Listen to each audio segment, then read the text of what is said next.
네, 솔로몬의 잠언이 오늘 22장 16절까지 이렇게 한 텀으로 끊습니다. 그 뒤에는 조금 다르게 또 다시 새롭게 시작을 하고 있기 때문에 그렇습니다. 그래서 오늘 또 16구절까지를 합치면 전체가 375 잠언이 됩니다. 1년이 365일이니까 하루에 하나씩 이렇게 묵상하면 거의 1년 가까이 이렇게 하나씩을 묵상해 볼 수 있는 그런 내용들이죠. 잡다한 다양한 잠언들을 이렇게 쭉 해오면서 차세대 지도자들을 훈련하는 그런 교훈으로 삼게 했던 것으로 보여집니다. 특히 이제 왕국을 이끌어가는 귀족 자제들의 지도력을 키우기 위해서 이와 같은 근면 성실, 또 거기에다가 정직하고 공의롭고 또 진실하고 이러한 덕목들을 가르쳐서 바로 어떤 한 사람의 인격이 이렇게 훌륭하게 세워지게 되고, 또 거기에 하나님을 경외하는 신앙을 바탕으로 해서 이런 것들이 펼쳐지게 된다면 나라도 바로 서고 또 개인도 바로 서고 가정도 바로 서고 이렇게 될 것이다 라고 그렇게 믿었다고 볼 수 있겠습니다. 오늘은 이제 1절부터 29절까지 있는데 크게 구분을 하면 1절에서 16절에서 끊기고 17절부터 이제 또 새롭게 잠언이 시작되는 거라고 볼 수 있어요. 자, 오늘의 주된 이 22장의 어떤 주제를 말하라면 명예를 들 수 있겠습니다. 1절에 많은 재물보다 명예를 선택해라. 은이나 금보다 은총이 더 낫다. 이렇게 말하고 있는데, 이 명예를 지킨다는 것, 명예는 이름과 관련되어 있는 겁니다. 자기 이름을 명예롭게, 그러니까 자기 이름이 존경이나 또 욕먹지 않는 것이 가장 이제 부정적으로 보면 욕먹지 않는 것이고, 긍정적으로 보면 자기 이름이 칭송을 받고 또 칭찬을 받는 그런 게 아마 명예라고 볼 수 있습니다. 또 쉬운 말로 하면 좋은 평판. 이제 선하다라는 토부라는 그 단어가 선하다라는 그 창조주 하나님의 그 창조하신 하나님의 뜻에 맞는 것이 선하다. 하나님 보시기에 좋은 것이 선한 것입니다. 하나님 보시기에 좋은 것이. 그러니까 그런 평판. 하나님 보시기에 좋은 평판. 하나님이 미워하시지 않고 꺼려하시지 않는, 하나님이 기뻐하시는 그런 평판, 명예를 선택해라 라고 교훈을 하고 있습니다. 그래서 11절 말씀도 보면 마음에 정결을 사모하는 자, 말에 덕이 있어서 왕의 친구가 된다.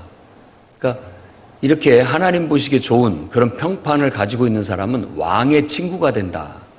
이 말은 가장 존귀한 사람이다라는 뜻입니다. 왕의 친구가 된다니까. 야생마가 길들여져서 정말 훌륭하게 아주 훌륭한 야생마인데 잘 길들여지면 왕의 말이 됩니다. 왕의 마차를 끌거나 왕이 타는 말로 쓰여지게 되는 것이죠. 그게 최고의 명예고 영광인 거죠. 우리도 마찬가지입니다. 우리가 우리 자신들을 잘 갈고 닦고 제어할 줄 알고 필요 적절하게 이게 아주 슬기롭고 지혜롭게 또 나아가게 된다면 우리의 평판이 좋아지게 될 거고 결국은 왕의 친구가 될 수 있다라는 그런 의미가 될 수 있겠습니다. 그래서 평상시 여러분의 마음을 정결하게 하시기를 바랍니다. 마음을 정결하게 한다라는 것은 우리 안에 불순물들이 끼지 않도록, 그러니까 거짓됨이라든지 또 우리 안에 이렇게 악의적인 거라든지 이런 불순한 요소들이 없이 항상 하나님 보시기에 정직하게, 그냥 바르게, 곧게 나아가는 그런 단순함, 투명함, 충성됨, 이런 것이 분명히 우리를 더 훌륭한 인격, 더 평판 좋은 사람으로 만들게 되고 왕의 친구가 되게 만든다라는 겁니다. 자, 이렇게 또 한 가지 마음을 훈련할 뿐만 아니라 우리의 말을 훈련해야 됩니다. 저도 이날 이때까지 살아오면서 말을 훈련한다고 하지만 온전하지를 못하거든요. 본의 아니게 또 이렇게 말하는 경우도 있고, 또 말하고 나서도 후회스러운 적도 있고, 굳이 내가 그때 그렇게 할 필요가 없었는데 되뇌이는 경우들도 많이 있습니다. 말에 덕이 있어야 왕의 친구가 될 수 있다라고 말합니다. 잠언서에 말에 대한 교훈은 많이 나오죠. 많이 나와요. 근데 덕이 있다라는 것은 나에게도 좋고 다른 사람에게도 유익한 그런 말버릇이라고 볼 수 있겠습니다. 근데 우리의 고정관념은 어려서부터 다 그냥 있기 마련입니다. 우리 고정관념이 다 나름대로 성격적인 취향도 조금씩 다르고 그런 것들을 무시하지는 않지만 이제 삶을 살아가다 보면 개인의 성격, 취향 이런 것들도 있지만 그것에다가 다른 사람들과의 화합과 협력 이런 것을 해치지 않도록 오히려 그런 것들이 더 잘 될 수 있도록 마음을 다루고 또 말을 잘 다루면 분명히 왕의 친구가 될 수 있습니다. 조금만 더 말의 수준을 한 단계 높이면 좋겠습니다. 저 자신도 그렇게 바라고 우리 모두에게 그런 바람을 갖고 있습니다. 그래서 앞에도 말했던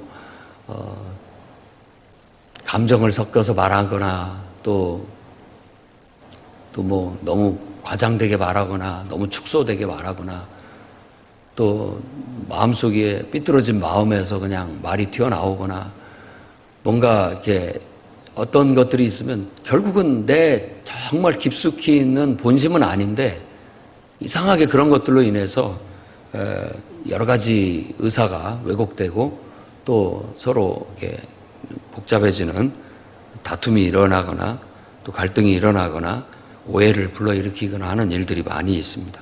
근데 말을 참 잘하면 자기에게도 유익하고 다른 사람에게도 유익하고 또 공동체 전체 분위기에도 유익해서 결국 그런 사람은 왕의 친구가 된다고 볼 수 있겠습니다. 그 다음에 29절도 마지막 절도 한번 생각해 볼 필요가 있습니다. 네가 자기 일에 능숙한 사람을 보았느냐. 이런 사람은 왕 앞에 선다. 왕의 친구가 되거나 왕 앞에 선다. 왕의 똑같은 의미죠. 왕 앞에 선다라는 것은 왕의 대신 신하가 돼서 높은 관직에 오르게 된다라는 어떤 그런 의미가 있겠습니다. 자기 일에 능숙한 사람. 평상시 우리가 어떤 실력을 키우고 또 일을 매끄럽게 또 수준 있게 남다르게 잘 처리하는 그 능숙함을 배워야 됩니다. 이 능숙함이라는 것은 다른 게 아니에요. 타고난 능력을 말하는 게 아닙니다. 능숙함이라는 것은 반복 훈련을 말하는 거예요. 배우고 익히고, 배운다는 건 처음 듣는 것이고 익힌다는 것을 그걸 계속 반복한다는 것. 그래서 완전히 내 것이 되게 만드는 걸 말하는 거예요. 우리도 마찬가지예요. 신앙도 어떤 이런 배움에서 끝나는 게 아닙니다. 배움을 실천하면서 반복하는 것. 반복을 통해서 더 수준 높은 어떤 삶을 구사하는 거예요. 그러니까 다 예수 믿는 사람일 수는 있지만 수준 차이는 천차만별일 수 있다라는 얘기죠. 왜냐하면 예수 믿는 것을 내가 배웠지만 그것을 수준 있게 구사하는 정도는 다 사람마다 다를 수 있다는 거예요. 그러니까 항상 목표를 정하고 일정하게 또 다시 시도하고 또 다시 시도하고 또 다시 시도하고 하면서 조금씩 갈고 닦으면서 능숙해지게 된다면 결국 이런 사람은 왕 앞에 서게 되는 거예요. 존귀한 자리에 올라가게 되고 또 존귀한 대우를 받게 된다라고 말합니다. 이런 것들이 다 명예, 좋은 평판과 관계된 것이라고 할 수 있겠습니다.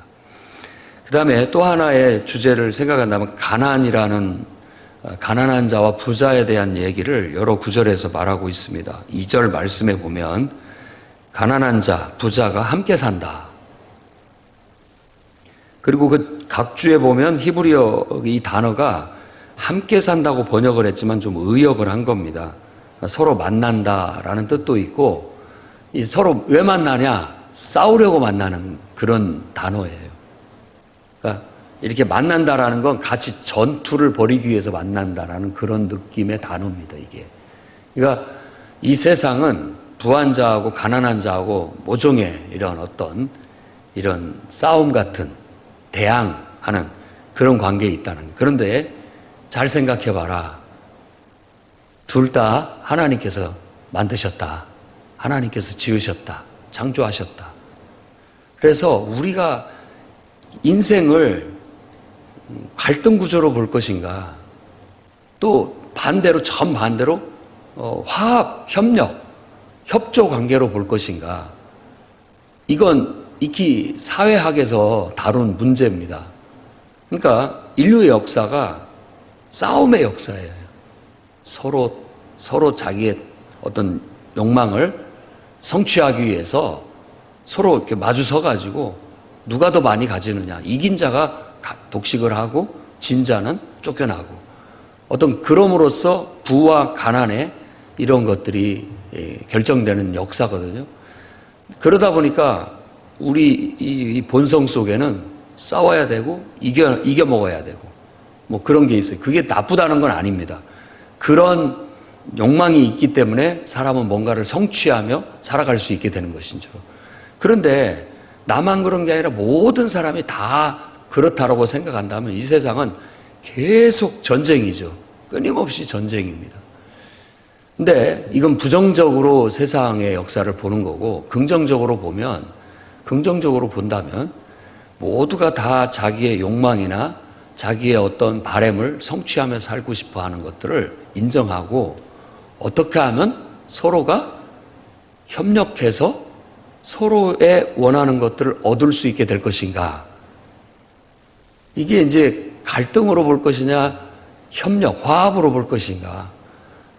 어떤 보는 관점의 차이라고 볼 수 있어요. 이제 그런 식으로 해서 사회에서는 도덕과 윤리를 가르치려고 하는 겁니다. 가능하면 서로 상생할 수 있는 방향으로. 나도 내 원하는 걸 얻어야 되지만 다른 사람도 똑같이 얻어야 불만이 없고, 그래야 크게 싸울 일은 없게 되지 않느냐. 어차피 인생이 전쟁이라면 가능하면 서로 다 죽어버리면 뭔 소용이냐.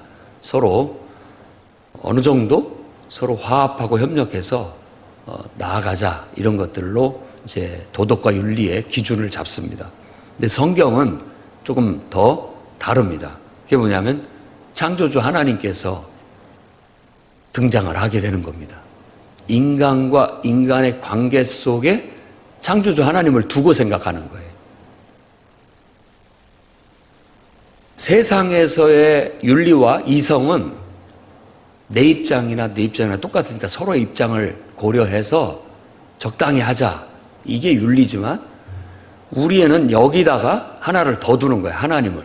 창조주 하나님께서 둘 다 창조하셨다. 너를 통해서도 하나님이 일하시고 나를 통해서도 일하시고. 그래서 우리는 서로를 대할 때 내 속에 있는 하나님을 대하듯 대하는 거고, 내 속에 있는 하나님을 대하듯 서로 대하는 어떤 인간의 존중, 이런 게 기본적인 인간관계의 설정으로 성경에서는 가르칩니다. 그런 속에서 각자가 하나님이 주신 은혜대로 또 하나님의 쓰임새대로 최선을 다해서 살아가게 되면 어떤 사람은 부하게 되고, 어떤 사람은 또 어찌됐든지 간에 어떤 이유, 알 수 없는 이유 때문에 가난하게 될 수도 있다라는 거예요. 그랬을 때 하나님은 부한 자에게 어떤 책임과 의무를 더 요구합니다. 그러니까 똑같이 일을 했는데도 누군가는 더 잘해가지고 더 많은 걸 얻고, 어떤 사람은 못 얻어요. 그러면 똑같은 것 속에서 똑같은 파이라면 그 파이에서 어차피 다 나눠 가지게 되는데 어떤 사람은 더 많이 가져가고 어떤 사람은 더 적게 가져가는 거예요. 그걸로 인한 불균형과 불만 이렇게 됐을 때 능력이 있어서 많이 가지는 것에 대해서 하나님은 제한하시지 않지만 그 사람이 많이 가져서 가진 사람에게 어떤 책임과 의무가 있다라고 요구를 합니다. 네가 그거 다 먹을 수 있느냐? 네가 먹을 만큼 먹고 남은 것이 있다면 그거 썩혀서 버릴 것이 아니라 나누어라. 못 가져간 사람, 어찌됐든지 간에 이유가 있어서 덜 가져간 사람에게 배려해라 라는 그런 책임 의식을 갖게 하는 것이 성경의 가르침입니다. 그래서 가난한 자나 부자나 함께 살아가고 있다. 그 모두를 창조하신 분은 하나님이라는 건 잊지 말자. 다 하나님께서 제각각 쓸모가 있어서 하나님의 형상대로 창조하신 하나님이 사랑하시는 영혼이라는 거, 이거만큼은 잊어버리면 안 된다라는 거예요. 만일 그런 거 없이 그냥 내가 얻는데 급급해하고 남이야 죽든 말든 뭐 신경 쓰지 않는다면 딱 우리도 그냥 호모 사피엔스, 그냥 짐승보다 조금 나은 존재일 뿐인 거예요. 똑같은 거죠. 근데 이제 인간은 생각하는 존재이기 때문에 끊임없이 상대방을 내가 공감할 수 있고 또 배려할 줄 알고 그렇기 때문에 그나마도 더 나은 그런 도덕과 윤리를 추구해 왔으나 그것도 창조주 하나님이라는 절대적 기준, 가치가 없다면 그거마저도 온전치 못하게 되는 거예요. 근데 하나님을 믿는 사람이라면 하나님에 대한 경외심, 그것이 인간관계에도 기본적인 틀이 돼야 된다라는 걸 말씀드리는 겁니다. 7절에도 가난한 자 위에 부자가 다스린다. 빚진 자 채주의 종이 된다. 예, 이게 세상에 그냥 있는 그대로 현실입니다. 가진 자가 없는 자에 위에 군림하게 돼 있다라는 거예요. 세상은 어쩔 수 없는 그런 것들이라고 볼 수 있는 것이죠. 그래서 가능한 한 여러분들도 스스로가 자기 자신을 지키기 위해서는 항상 성실하고 부지런해서 자기 자립할 정도의 그런 실력, 능력은 갖추어야 어떤 의미에선 우리가 대등하게 서로 비굴하게 살지 않고 대등하게 살아갈 수 있는 기본을 갖출 수 있다는 거예요. 물론 우리는 그러지 않는다 할지라도 창조주 하나님을 믿는 믿음 안에서 다 그 사람은 하나님이 사랑하는 영혼이다라는 기본적인 존중감은 다 갖고 있음에도 불구하고 이 세상은 이 시간과 물질과 공간 속에서 돌아가는 세상은 아무래도 더 가진 자가 세상을 이끌어가고 주도하게 돼 있다라는 그런 얘기를 하는 겁니다. 그리고 또 가난한 자가 나오는 구절이 16절인데 이익을 얻으려고 가난한 자를 학대하는 자, 또 부자에게 주는 자는 가난해질 뿐이다 라고 말합니다. 그러니까 가난한 자에 대해서 배려하지 않고 학대하는 것에 대해서 하나님께서 기뻐하시지 않는다라는 것을 말하고 있다고 볼 수 있습니다. 가난한 자를 가만 보면 더 이렇게 착취하고 오히려 자기도 득을 얻기 위해서 부자한테 그런 것들을 더 갖다 바쳐요. 그러니까 부익부 빈익빈은 그렇게 되는 거예요. 그렇게 있는 사람한테는 더 사람들이 갖다 바치고 없는 사람은 거들떠보지를 않는 것이 사회 현실이라는 거죠. 그렇다면 우리 하나님을 경외하는 사람은 어떻게 해야 되느냐라고 했을 때 율법의 그런 정신 하에서 가르치고 있어요. 그런 사람들을 돌아보지 않는 것은 아주 나쁜 거라고 가르치고 있고 오히려 그런 사람들을 더 우리가 돌아봐야 할 책임과 의무를 갖고 있다라고 말하고 있는 겁니다. 자, 이제 17절에서 21절을 이렇게 묵상을 해보면 지혜에 대한 또 찬사가 나옵니다. 지혜에 대한 권면. 지혜로운 자의 말들이라고 17절에 나옵니다. 너는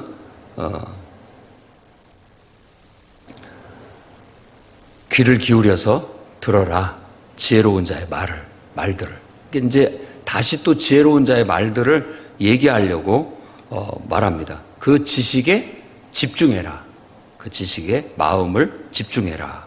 라고 말하고, 그 다음에 우리가 유심히 살펴봐야 할 것은 20절 말씀입니다. 모략과 지식의 아름다운 것을 너를 위해 기록했다라고 말하는데, 여기서 이제 좀 약간 해석에 어려움이 있어서 혼란이 있습니다. 모략, 지식, 이건 뭐 그냥 정확한 단어이기 때문에 괜찮은데, 아름다운 것이라고 말하는 이 단어가 이제 이 관이라는 뜻을 가지고 있는 아름다운 관, 그러니까 여기에 뭐 이렇게 왕관을 씌운다든지 뭐 이런 단어이면서도 또 셋이라는 의미를 가진 단어예요. 3. 그래가지고 이것을 숫자로 볼 것인지 그냥 아름답다라는 그런 의미로 볼 것인지에 이제 분분한데, 지금 우리의 성경은 그걸 그냥 아름다운 것으로 번역을 했고, 실제로 많은 학자들은 이 단어가 숫자로 봐야 된다라고 그렇게 얘기를 합니다. 그래서 그 숫자를 30이라는 숫자가 되는 거예요. 그러니까 모략과 지식의 아름다운 30개의 말들을 기록했다라고 그렇게 말합니다. 그렇다면 이제 22절부터 쭉 내려가가지고 요것이 계속 가가지고 30개의 교훈이 24장까지 이어집니다. 잠언이. 그걸 이렇게 구분을 해보면 되는 거예요. 오늘 말씀에는 그 뒤에 5가지가 나옵니다. 22절, 23절이 하나, 24절, 25절이 두 번째, 26절, 27절이 세 번째, 28절이 네 번째, 29절이 다섯 번째. 각각 두 구절이나 한 구절, 뭐 또 여러 구절을 이용해서 하나의 잠언을 주고 있는 거예요. 이런 것들은 우리가 원어를 보지 않으면 읽어내기 어려운 거죠. 그러니까 그냥 무시하고 잠언으로 봐도 되고요. 그걸 또 다른 30개를 어디서 골라가지고 다시 제시하고 있다라고도 볼 수 있다라는 겁니다. 그 첫 번째는 너는 가난한 자를 강탈하지 말라. 가난한 자에 대한 배려를 강조하고 있습니다. 결국 그들을 압제하고 힘들게 하면 여호와께서 갚아주실 것이다. 하나님이 보고 있다. 아까 2절에 말한 거나 같은 맥락에서 교훈을 주고 있고, 그 다음에 24절, 25절에는 노를 품는 자와는 사귀지 말아라. 그리고 울분한 자와도 동행하지 마라. 노를 품고 있어서 늘 뭔가 막 사회에 불만이 있고 냉소적이고 뭔가 막 그냥 이렇게 불만이 가득 찬 사람들, 이런 사람들을 가까이 하지 말라고 얘기합니다. 왜냐하면 결국 그 사람하고 같이 했다가는 화를 당하게 되기 때문에 그런 거예요. 욕을 먹거나 화를 당하게 돼요. 올무에 빠진다라는 겁니다. 우리 영혼이. 그래서 의로운 영혼이 같이 그냥 싸잡아서 매도되게 될 수도 있고 또 분란에 휩쓸릴 수도 있고 이러기 때문에 노를 품는 자, 그리고 또 울분을 가진 자, 그런 사람은 조금 거리를 둬라라고 그렇게 가르치고 있습니다. 그 다음에 세 번째 26절, 27절에는 사람과 손을 잡지 말고 남의 빚 보증 서지 마라라는 것인데, 이 손을 잡는다는 건 약속 함부로 하지 마라. 그리고 보증 서는 것도 때나 약속이잖아요. 이 약속을 함부로 하지 말라는 거예요. 신중하게 손을 잡을 때는, 약속을 할 때는 신중하게 지킬 수 있는지를 따져서 지킬 수 있는 약속을 말로 해야 된다라는 겁니다. 그리고 보증도 내가 책임을 질 수 있다라고 확신을 할 때 해야 되는 것이지, 덮어놓고 쉽게 신중하지 않게 했다가 나중에 너의 침상까지도 다 빼앗길 수 있다라고 그렇게 말합니다. 그러니까 책임을 지게 된다는 거예요. 책임을 질 일에 대해 있어서 우리도 물론 신중하게 하는 것이 필요하다라고 말하는 거예요. 그리고 책임을 지기로 했다면 그건 참 소중한 것이죠. 좋은 일이죠. 나쁜 건 아니죠. 책임을 질 때에는 지기로 했다면 끝까지 책임을 져야 되는 겁니다. 그 다음에 28절의 네 번째 교훈은 네 손조가 세운 옛 지계석을 옮기지 말아라. 이 말은 이제 땅 경계를 말하기도 하고 옛날부터 내려온 전통적인 기준, 가치 이런 것들을 함부로 훼손하지 말라는 그런 의미입니다. 결혼이라는 참 너무나도 소중한 우리들의 가치가 지금 뭐 막 동성애라든지 이상한 또 것들로 인해서 이렇게 가정이 제도가 흔들리는 거 이런 것들은 옛 지계석을 뽑아버리는 것 같은 거예요. 그리고 교회도 옛날부터 뭐 새벽 기도라든지 10의 1조라든지 또 주일 성수라든지 이런 것들이 좋은 전통으로 잘 박혀져 있는 못 같은 경계석이고 지계석이거든요. 근데 뭐 이제 신문물, 신지식, 요즘 세상 뭐 이런 식으로 해서 요즘 세상에 뭐 그런 옛날 그런 구닥다리 같은 이런 걸 지키느냐라고 하면서 함부로 이렇게 빼면은 그게 마치 자기를 지켜주고 보호하는 울타리를 걷어버리는 것 같은 거예요. 그래서 신중하게 왜 사람들이 그렇게 해왔는가, 그런 전통들이 왜 오랜 세월 동안 이렇게 내려왔는가 곰곰이 한번 생각해 보세요. 분명히 뭔가 중요한 이유나 가치가 있기 때문에 그렇다는 거예요. 그렇기 때문에 그런 걸 신중하게 생각해야지, 아, 그건 옛날 방식이고요. 그건 뭐 구닥다리고요. 요즘은 이런 겁니다. 늘 바꿔봐도 똑같아요. 새롭게 해보고 또 새롭게 해보고 어디는 뭐 뭘 어떻게 새롭게 해서 한다더라 해봐도 본질은 똑같기 때문에 결국은 그냥 혼란만 야기할 뿐인 거예요. 혼란만.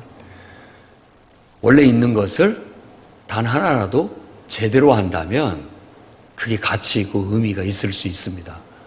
그런데 맨날 새로운 거 하다가 뭐 남는 것이 하나도 없을 수가 있다라는 얘기예요.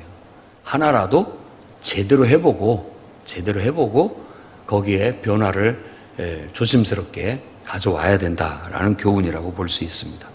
이렇듯 잠언 22장은 이렇게 우리에게 정말 평판 좋은 명예 이런 걸 소중히 여겨서 정말 왕의 친구가 되고 또 왕 앞에 서는 그런 훌륭한 인물들이 다 되라고 가르치고 있습니다.